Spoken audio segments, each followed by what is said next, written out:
അപ്പോൾ ഇന്നത്തെ വീഡിയോ ഞങ്ങൾ പുറത്തേക്ക് പോവുകയാണ്. സിനിമക്ക് കൊണ്ടുപോകും എന്നൊക്കെ പറഞ്ഞിട്ടുണ്ട്. അമ്മ സിനിമ കൊണ്ടുപോകും നോക്കാം. പോകുന്ന വഴിക്ക് അവിൽ മിൽക്ക് വേണമെന്ന് പറഞ്ഞിട്ട് അവിൽ മിൽക്ക് കഴിക്കുന്ന സനുവിനെയാണ് നിങ്ങളെ കാണുന്നത്. അങ്ങനെ നമ്മൾ പമ്പിലൊക്കെ കയറി എണ്ണ അടിച്ചു. എടപ്പാൾ ഗോവിന്ദ തിയേറ്ററിലായിരുന്നു പടം. അപ്പോൾ നമ്മൾ തിയേറ്ററിലേക്ക് എത്തുകയാണ്.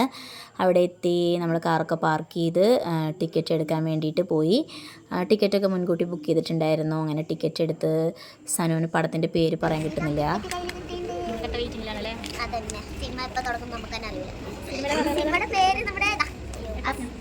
പേര് പറയാൻ കിട്ടുന്നില്ല. അവിടെ പോയി കാട്ടിത്തരാം.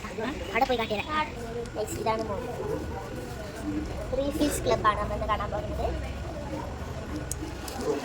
അങ്ങനെ നമ്മൾ തിയേറ്ററിൻ്റെ ഉള്ളിലേക്ക് കയറുകയാണ് ഗൈസ്. അങ്ങനെ നമ്മൾ ഉള്ളിലേക്ക് കയറി നമ്മുടെ സീറ്റും കാര്യങ്ങളൊക്കെ കിട്ടി. നമ്മൾ പടത്തിന് വേണ്ടി വെയിറ്റ് ചെയ്യുകയാണ്. അപ്പോൾ വെയിറ്റ് ചെയ്യുന്ന സമയത്ത് തിയേറ്ററിൽ സോങ്ങും കാര്യങ്ങളൊക്കെ വരുമല്ലോ. ആ സമയത്ത് സാധനം നിന്ന് ഭയങ്കര ഡാൻസ് ആയിരുന്നു. അപ്പം ഞാൻ അവളറിയാതെ വീഡിയോ എടുത്തതാണ്. അങ്ങനെ പടം സ്റ്റാർട്ടായി. നമ്മുടെ റൈഫിൾ ക്ലബ്ബ് അതായിരുന്നു പടത്തിൻ്റെ പേര്. ഫസ്റ്റത്തെ ഹാഫ് കഴിഞ്ഞു. ഇൻ്റർവെല്ലാണ്. നമ്മൾ പുറത്ത് പോയി പോപ്കോൺ, അതേപോലെ റീനുവിന് ഒരു ഐസ്ക്രീം, ഒരു ഫ്രൂട്ടി എല്ലാം വാങ്ങിച്ചു. വീണ്ടും അകത്ത് കയറി പടം കണ്ടു. അങ്ങനെ ഹൗസ് ഫുള്ളായിരുന്നു.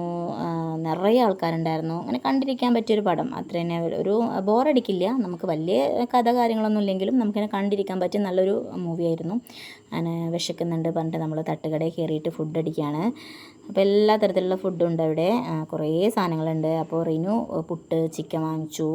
ഞാൻ പത്തിരി ബീഫാണ് വാങ്ങിച്ചത്. സനു വലിയ സ്ഥിതിയിൽ പൂള ബീഫ് വേണം പറഞ്ഞിട്ട് അതൊരു പ്ലേറ്റ് വാങ്ങിച്ച് വെച്ചിട്ട് ഇരുന്നിട്ട് ഒരു തരി കുറച്ച് കഴിച്ചിട്ട് ബാക്കി അവിടെ വെച്ചിരിക്കുകയാണ്. പൂള ബീഫ് പറഞ്ഞിട്ടിരിക്കുകയാണ് ഈ കാണുന്നത്. അപ്പോൾ അവിടെ ആ ചേട്ടൻ എന്തോ കാര്യമായിട്ട് ഉണ്ടാക്കുന്നുണ്ട്. നല്ല ഭംഗിയുണ്ടായിരുന്നു കാണാൻ.